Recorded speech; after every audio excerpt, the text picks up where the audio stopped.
이사야서는 주로 남유다 왕국을 배경으로 쓰여진 예언서입니다. 북이스라엘과 남유다, 즉 이스라엘이 분단 국가였을 때 그때를 배경으로 쓰여진 말씀입니다. 북이스라엘은 죄로 시작해서 정말 죄로 멸망한 왕국이었습니다. 그래서 성경은 북이스라엘의 역사를 평가할 때 여로보암의 죄에서 떠나지 아니하였다라고 반복적으로 말씀을 하십니다. 남유다도 북이스라엘 못지않게 하나님 앞에서 많은 죄를 지었습니다. 그래서 본문 앞부분에는 죄악된 모습으로 인해 하나님과의 관계가 단절된 남유다의 모습, 그러면서 여전히 외식적인 제사에만 치우치고 집중했던 백성들을 책망하는 내용이 나옵니다. 그런 책망을 하신 후에 이사야는 앞부분과는 좀 다른 톤으로 애절한 심정을 담아 부드러운 어조로 남유다 백성들을 사죄를 위한 변론의 자리로 초대합니다. 여호와께서 말씀하시되 오라 우리가 서로 변론하자라고 오늘 본문이 시작이 됩니다.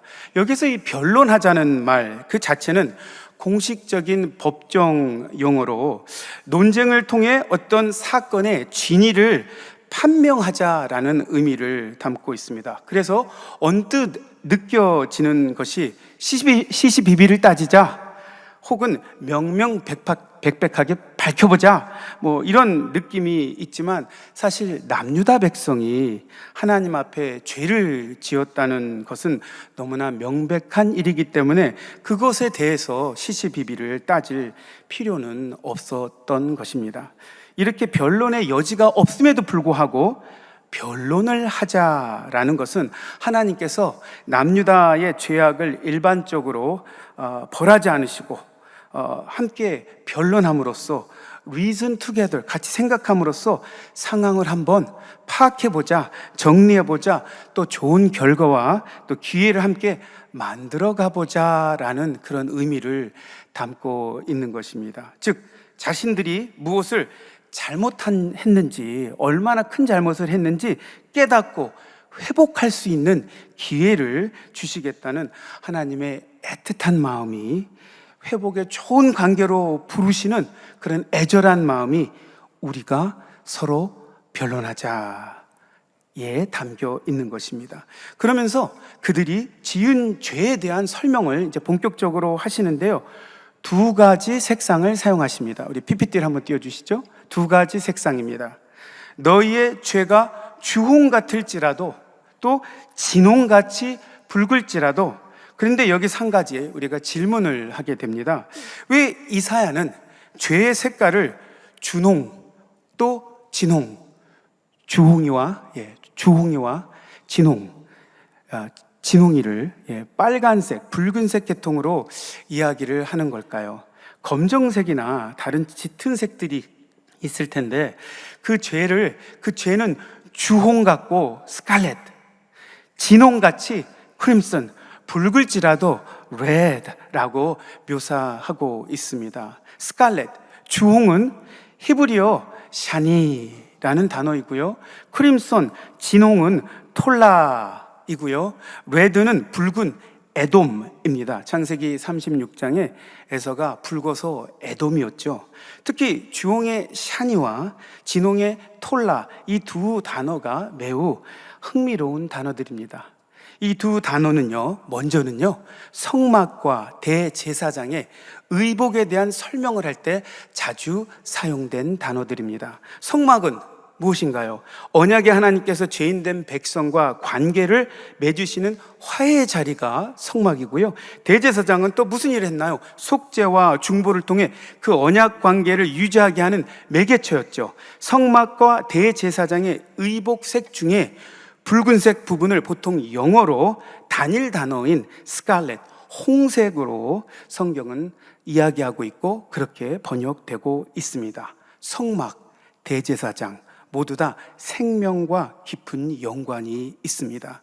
이렇게 토라, 율법서, 출애굽기, 레위기, 민수기에서만 총 33번 이 단어가 스칼렛, 홍색 단어가 나오는데요. 유독 오늘 본문 이사야서 1장 18절 말씀에는요, 오늘 본문에는 샤니와 톨라라는 이 두 단어가, 주홍과 진홍이라는 두 단어가 함께 사용되고 있는 것입니다. 비슷하거나 이렇게 같은 의미 단어를 중복적으로 사용하므로 그 의미를, 거기에 담겨 있는 그 메시지를 부각하고 강조하는 중처법, 혹은 히브리의 그 문학적인 그 서술법 중에 평행법, 패러럴리즘, 문학 구조가 사용되고 있는 것인데, 이것을 통해 강조하는 것은 바로 죄가 가지고 있는 속성입니다. 그렇게 강조되는 죄의 첫 번째 속성은 죄의 고착성, 불가역성인데요. 고대의 주홍색과 진홍색 염료는 한번 물들면 쉽게 지워지지 않는 색이다, colorfast, 불변하는 색이다 라고 알려져 있었습니다. 모두가 알고 있었습니다. 그것처럼 죄도 인간의 힘으로는 좀처럼 쉽게 지워질 수 없는 깊은 흔적을 남기는 것이다. 남유다 백성이 얼마나 심각한 죄악 속에, 죄를 짓고 있는 상황 속에 있는지를 보여주는 표현인 것입니다. 이렇게 주홍과 진홍의 염색, 색상이 강력하면서도 쉽게 구할 수 없는 귀한 염색 재료였는데요. 그 당시 사람들에게 이 주홍과 진홍하면 성막과 대제사장 말고 떠오르는 다른 유력한 이미지가 한 가지가 더 있었습니다. 이 부분에서 죄의 두 번째 속성이 나오는데요, 바로 죄의 위장성입니다. 이 두 가지 색상을 이렇게 들을 때, 주홍, 진홍, 그 당시 고대 근동 사람들은 그 이야기를 들을 때 이렇게 떠올랐던, 특별히 이 이사야서가 쓰여진 이 시대 때 이 남유다 백성들에게 떠오르는 이미지가 있었습니다. 그것은 바로 그 당시 패권을 잡아 떠오르는 제국, 이스라엘, 북왕국, 남왕국이 이 제국의 영향력 아래에 있었는데요, 근동 전체를 지배하던 바로 이 제국 아수르 군대의 전차병의 군복이 떠올랐다고 합니다. 이 전차병의 군복을 이렇게 보면, 이 전차병이 나오면 이 군복을 입은, 이 붉은색 이 군복을 입은 이 사람들을 보면, 이 군대를 보면 다들 모든 국가들이 간담이 서늘했다라고 합니다. 이 아수리의 전차병, 이 전차병이 입었던 제옥이 주홍색이었다고 합니다. 전차는 보통 저렇게 두 명이 타는 무기인데요, 그 당시에는 아무나 갖지 못하는 아주 특별한 전쟁 핵심 무기였습니다. 저희 6.25 사변 때 탱크가 아무나 갖고 있지 않은 무기였죠. 전투기가 아무나 갖고 있지 않은 무기였죠.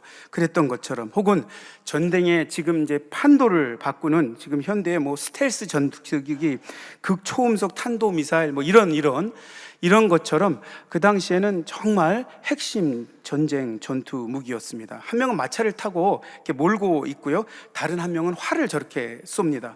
이들은 적진을 향해 돌진하고요, 저기에 바로 앞에까지, 어떤 경우는 아주 그냥 그 적진의 그 안에까지도 들어가서 화살을 쏘고 돌아오는 방식으로 싸웠다고 합니다.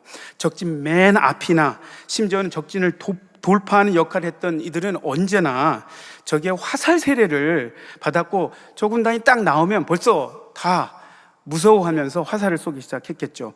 부상자와 사망자가 많았다고 합니다. 근데 저 무기가 아수르를 그 당시에 패권 국가로 만들어준 최상의 무기였다는 것입니다. 그 이유가 뭐냐면요, 적군에 돌진했습니다. 쏘는 화살을 맞습니다. 피를 흘리며 죽어야만 하죠. 화살이 이렇게 꽂혀 있으니까. 근데 죽기는커녕 화살을 맞고 피를 흘리는 것인지 또 피가 이렇게 흘러내리는 것인지조차 구분이 안 되면서 그냥 여전히 맹렬하게 싸우다가 또 유유히 본대로 돌아갔기 때문에 저 전차병만 보면 다들 무서워서 덜덜 떨었다고 합니다. 사실 이들이 피를 안 흘린 것이 아니라 바로 이런 모습이었습니다. 그들의 주홍색 제복이 흐르는 피를 감춘 것이라고 합니다. 그리고 생명이 조금이라도 붙어 있으면 말이 끄는 전차가 돌아간 겁니다. 거기서 이렇게 지탱만 하고 있다가 돌아간 것이라고 하죠.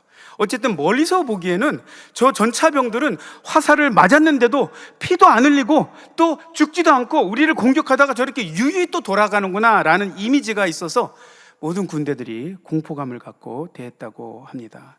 이들에 대해서 나훔서 2장 3절과 4절에 이렇게 표현하고 있습니다. 우리 같이 한번 혹시 보이면 읽을까요? 같이 읽겠습니다. 그의 용사들의 방패는 붉고 그의 무사들의 옷도 붉으며 그 항우를 버리는 날에 병거의 쇠가 번쩍이고 노송나무 창이 요동하는도다. 그 병거는 미친 듯이 거리를 달리며 대로에서 이리저리 빨리 달리니 그 모양이 횃불 같고 빠르기가 번개 같도다. 그래서 주홍색은요, 죽음으로 가는 피를 감추는 위장색, 즉 카모플라지, 위장 무늬로 인식되는 색깔이기도 했다고 합니다. 여기에도 주홍색은 여전히 생명과 깊은 연관이 있고요. 너희 죄가 주홍 같을지라도 붉게 물든 죄일지라도 감추어진 피처럼, 즉 겉으로는 멀쩡해 보이지만 속은 죽어가고 있는 죄, 다른 사람들에게는 잘 보이지 않는 은밀한 죄, 멸망으로 향하고 있고 숨기고 있는 죄까지도 하나님께서는 아시며 그것까지 깨끗하게 하시겠다는 의미가 담겨 있는 것입니다. 그런데 여기 또 하나 흥미로운 것이 있습니다. 샤니는 항상 붉은색, 주홍색으로 번역되는데요, 톨라, 이 진홍 부분, 톨라는 붉은색이나 진홍색으로 번역되면서 다른 곳에서는 또 완전히 다른 단어로 번역이 됩니다. 여러분, 그 출애굽기 16장 20절에 보면 이런 말씀이 있습니다. 그들이 모세에게 순종하지 아니하고 더러는 아침까지 두었더니 벌레가 생기고 냄새가 난지라 모세가 그들에게 노하니라. 여기에 나오는 이 벌레라는 단어를 주목하시기 바랍니다. 이 똑같은 단어가 욥기 25장 6절, 시편 22편 6절, 이사야서 14장 11절 등등등에 나오는데, 이 출애굽기 16장의 이 배경이 뭐냐면요, 메추라기와 또 작고 둥글며 서리 같은 만나를 먹을 만큼만 거두라고 하나님이 말씀하셨습니다. 아침까지 남겨두지 말라고 하셨습니다. 그런데 남겨두었고요, 불순종했고요, 그리고 하나님을 믿기보다는 내가 쌓아놓은 이 음식을 믿고 보고 마음의 편안함을 느꼈다는 거죠. 거기에 생긴 것이 무엇이냐? 벌레입니다, 여러분. 벌레. 여기에 나오는 이 벌레가 거기에 보면 톨라의 복수인 톨라임, 동일한 단어입니다. 벌레, worm. 여기에 나오는 이 단어가 동일한 톨라라는 것입니다. 그리고 이 벌레에 학명이 있습니다. 진짜 이름 코코스 일리쿠스라는 그 벌레입니다. 이 벌레는 뜨거운 물에 넣어서 으깨면 진홍색 또는 주홍색 연료가 나오기도 하는데요, 이런 모습을 갖고 있습니다. 코코스 일리쿠스. 나무에서 자체적으로 진홍색 또는 주홍색 염료를 만들어내는 그런 곤충입니다. 바로 이게 그 톨라, 바로 만나를 상하게 한 그 벌레라는 거죠. 거기서 생겨난 벌레라는 거죠. 이 곤충의 생애 주기를 우리가 한번 살펴볼 필요가 있습니다. 별거 다 살펴보죠? 거기서 웃을 줄은 정말 몰랐어요. 당황스럽습니다. 이 벌레의 생애 주기를 한번 살펴보겠습니다, 여러분. 이미 어미벌레는 알을 낳기 위해 나무 위로 올라갑니다. 나무에 달라붙어 단단한 붉은 껍질로 몸을 감쌉니다. 그 안에서 알을 낳습니다. 새끼들을 자신의 몸으로 보호합니다. 새끼들은, 여러분, 우연일까요? 3일 동안 어미의 몸을 먹으며 자랍니다. 그동안 어미의 몸에서는 진한 붉은 액처가 흘러나와 나무를 붉게 물들이고 새끼들은 그 피로 붉게 똑같이 물듭니다. 3일이 지나 새끼들이 껍질을 벗고 나오면 어미는 여전히 나무에 붙어 죽습니다. 왜? 다 몸이 먹혔으니까. 4일째 되는 날 어미의 꼬리가 머리 쪽으로 말리며 마치 더 원형, 하트 모양 비슷한 원형 형체를 이루고, 이 뭐 하트는 그렇게 또 이렇게 연결이 되나 싶은데 하여튼 원형인데, 그래도 가장 하트 같은 모형의 하트를 찾아서 한번 사진을 찍어서 이렇게 자료를 쓰는데, 그런 형체를 이루고 그녀의 몸은 눈처럼 하얗게 변합니다.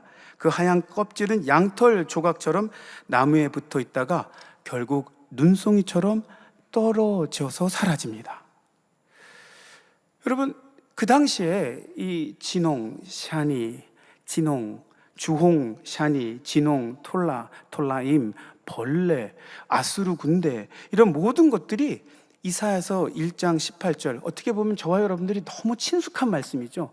근데 그 친숙한 말씀 속에 이런 어마어마한 21세기 대한민국에 살고 있는 저와 여러분들은 잘 알 수 없는 그런 고대 근동의 그런 어떤 문화적인, 역사적인, 또 그 히브리적 배경, 이런 관습, 이런 것들이 담겨 있는 것입니다. 나무, 3일, 생명을 위한 죽음, 여러분 떠오르는 것이 있지 않나요? 예수님께서 십자가에서 이런 말씀을 하셨습니다. 우리 같이 한번 읽겠습니다. 시작. 제9시쯤에 예수께서 크게 소리질러 이르시되 엘리 엘리 라마 사박다니 하시니 이는 곧 나의 하나님 나의 하나님 어찌하여 나를 버리셨나이까 하는 뜻이라. 마태복음 27장 46절 말씀이고요, 마가복음 15장 34절에도 이 말씀이 나옵니다. 여러분, 예수님께서 십자가에서 이 말씀을 하신 것은요, 예수님께서 시편 21편 1절을 인용하신 것입니다. 시편 22편은요, 시편 22편은 대표적인 메시아적 시편입니다. 왕 되신 메시아, 부활하신 메시아, 고난받는 메시아, 영원한 통치를 하실 메시아, 대제사장과 왕이 되시는 메시아가 나오는 시편이 바로 시편 22편인데요. 그 시편 22편 6절에 이런 말이 나옵니다. 이런 말씀이 나옵니다. 나는 벌레요 사람이 아니라 사람의 비방거리요 백성의 조롱거리니이다. 여기서 이 벌레로 번역된 히브리 단어가 아까 함께 살펴본 출애굽기 16장 20절에 나왔던 톨라임, 똑같은 톨라임, 톨라앗의 톨라의 복수, 진홍색 벌레, 크림슨 웜, 코코스 일리쿠스를 이야기하고 있습니다. The crimson worm and the cross, my God, why have you forsaken me?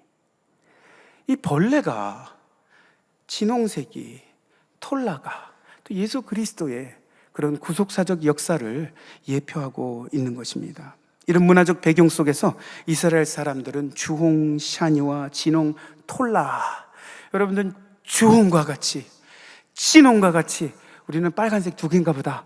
근데 거기에 담겨 있는 이런 깊은 의미들이 또 성경적으로 연결되어 있으면서 이렇게 연결되는 의미들이 담겨 있다는 것입니다. 하나님과의 연결고리가 되는 성막, 대제사장도 생각이 나고요, 좀처럼 지워지지 않는 불변색이라는 것도 얼마나 죄성이 강한지 보여지고요, 죽어가는 아수르 전차 병들의 피를 위장하는, 죽어가고 있거든요. 지금 죽고 있거든요. 근데 남들이 몰라요. 죽고 있거든요. 그럼 위장색, 그리고 새끼를 살리기 위해 몸을 먹이는 코코스 일리쿠스의 벌레와 같은 이미지들을 떠올렸다는 거죠. 이 두 색이 함께 한 구절에 이렇게 담긴 것은 그만큼 이 구절에 담긴 강력한 메시지를 전달하기 위한 중처법, 평행법을 사용하고 있는 거고, 그것을 통해서 어마어마한 것을 강조하고 있는 것입니다. 무엇을 강조하는 걸까요? 너희의 죄가 주홍 같을지라도 눈과 같이 희어질 것이요 진홍같이 붉을지라도 양털같이 희게 되리라. 무엇을 강조하는 걸까요? 주홍, 진홍. 주홍 같은 죄가 순수한, 이렇게 짙은, 이런 죄가 순수한 정결을 상징하는 눈처럼 희어질 것이라는 것을 강조하는 겁니다. 우리 한 목소리로 위에 보이는 말씀을 함께 읽겠습니다. 우슬초로 나를 정결하게 하소서. 내가 정하리이다. 나의 죄를 씻어 주소서. 내가 눈보다 희리이다. 여러분, 눈보다 희리이다. 눈보다 더 희게 해주실 것이다. 해줄 것이다. 주홍과 같이, 진홍과 같이 이 붉은 죄를 눈보다 더 희게 정결케 해줄 것이다라는 것을 강조하고 있는 것입니다. 깨끗한 양털같이. 같이 읽겠습니다. 천천히 같이 읽겠습니다. 이 말씀이 여러분들에게 큰 의미로, 이 성경이 강조하고 싶은 만큼, 그만큼 큰 의미로 다가오기를 바랍니다. 같이 읽겠습니다. 내가 보니 왕자가 놓이고 옛적부터 항상 계시니가 좌정하셨는데 그의 옷은 희기가 눈 같고 그의 머리털은 깨끗한 양의 털 같고 그의 보좌는 불꽃이요 그의 바퀴는 타오르는 불이며. 깨끗한 양털같이 우리의 죄를 덮으시고 사하시며 새롭게 해 주신다는 것을, 십자가의 벌레가 되어 몸을 먹이며 살려주겠다는 것을 강조하고 있는 것입니다. 우리의 죄가, 남유다 백성들의 죄가, 저와 여러분들의 죄가 아무리 깊고 붉게 물들었다 할지라도, 깊게 숨겨져 거룩해 보이는 위장을 하고 있다 할지라도, 벌레가 자신의 몸을 새끼에게 먹여 새끼를 살리는 것처럼 어떻게 눈과 같이 희게, 어떻게 양털같이 희게 생명을 주시겠다는 선포를, 강조를, 언약을, 약속을, 축복을 하고 계신 것입니다.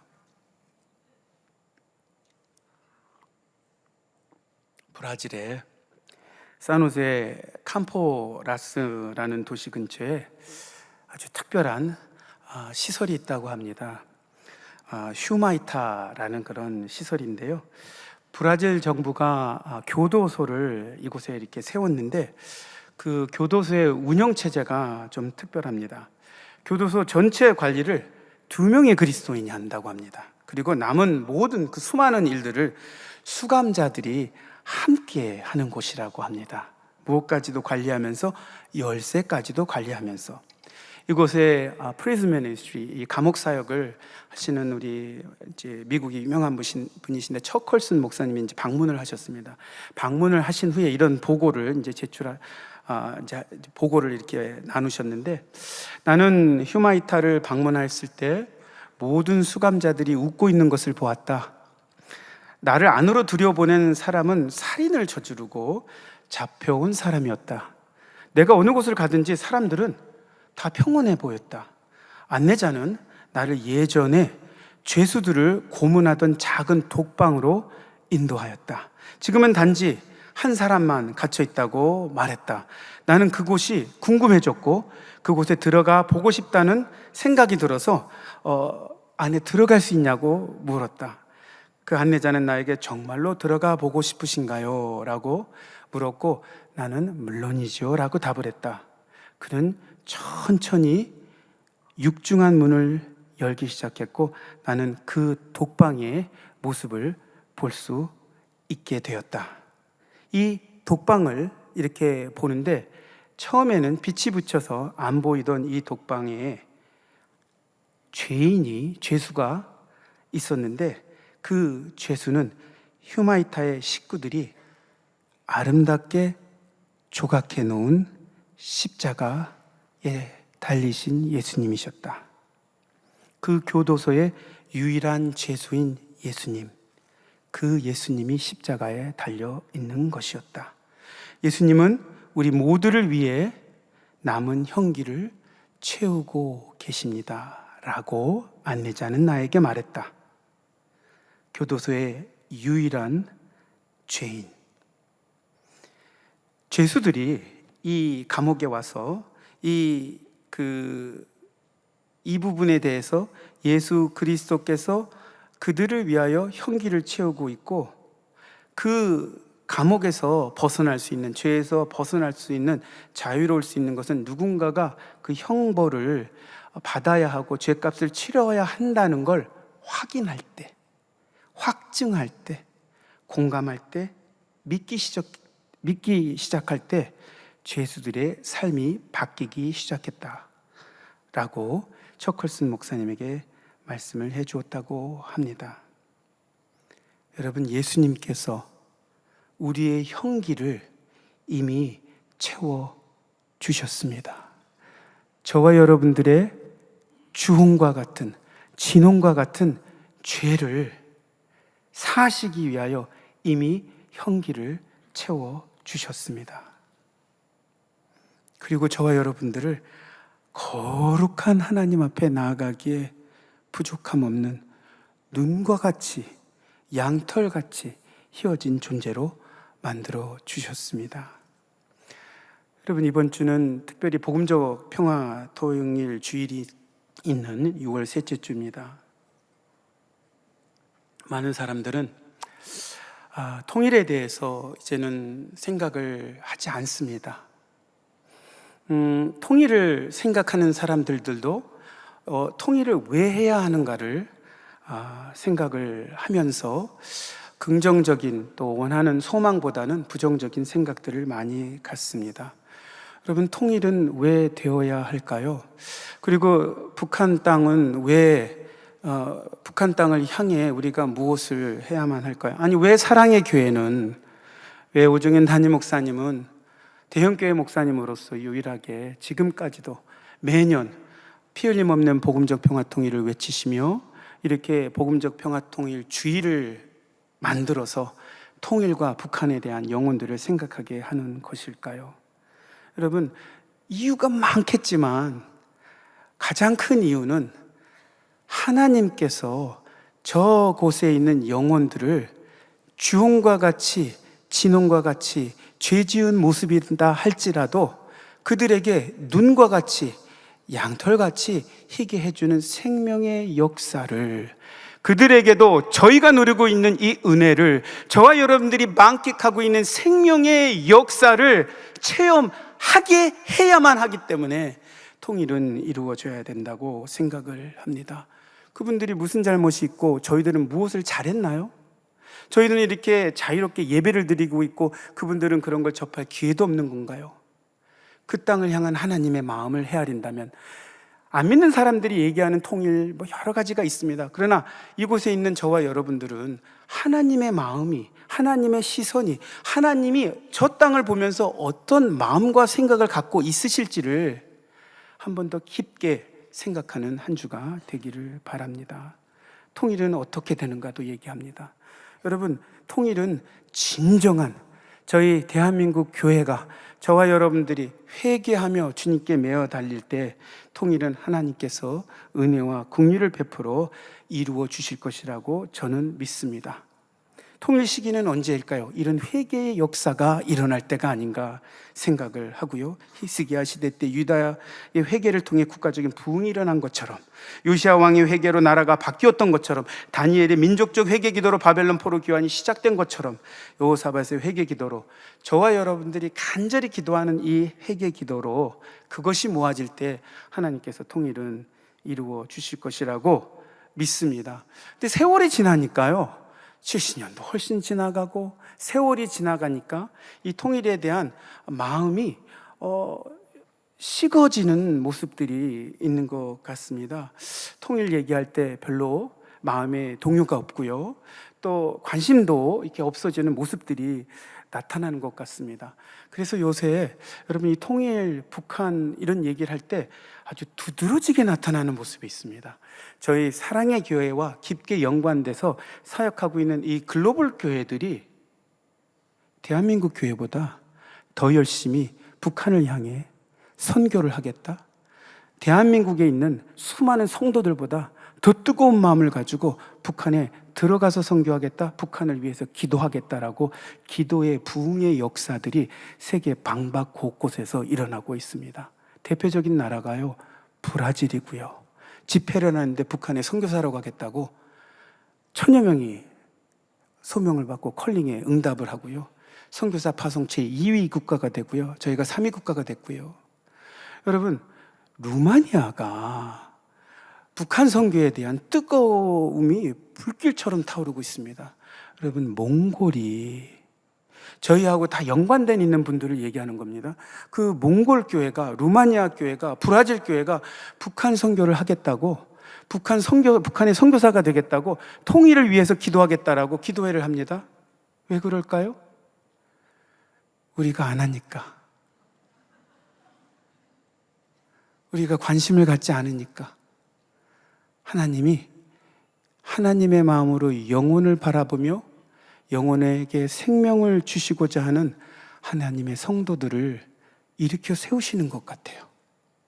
여러분, 이번 주만이라도, 이번 토빗에, 이번 주일날, 이번 주만이라도 북한 땅을 향하여 바로 옆에 있는 우리 민족이죠. 저쪽에서 뭐라고 말하던 북한 땅을 향하여 한번 하나님의 마음을 가늠해 보는 그런 시간이 되기를 바랍니다. 기도하겠습니다.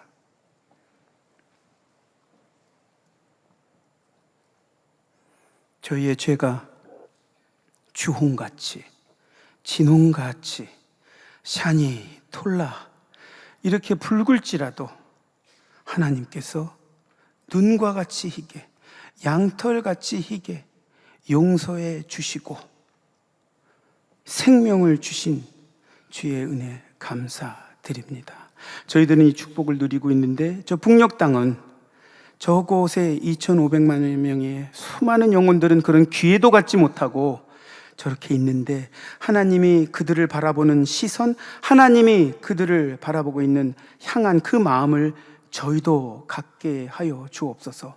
그리하여 저들에게도 주홍과 같이 진홍과 같이 붉은 죄가 용서함을 받아 속죄함을 받아 저희가 누리고 있는 이 생명의 은혜를 만끽할 수 있는, 저희가 지금 예배를 마음껏 드리는 것처럼 예배를 마음껏 드릴 수 있는 그날이 속히 오게 하여 주옵소서. 저곳에 복음을 전파하고 생명을 전파하는 일에 다른 민족보다 저희가 앞장서는 은혜를 허락하여 주옵소서. 주여, 피 흘림 없는 복음적 평화 통일을 속히 허락하여 주옵소서. 감사하며 모든 말씀 우리 주 예수 그리스도의 이름으로 기도드립니다. 아멘.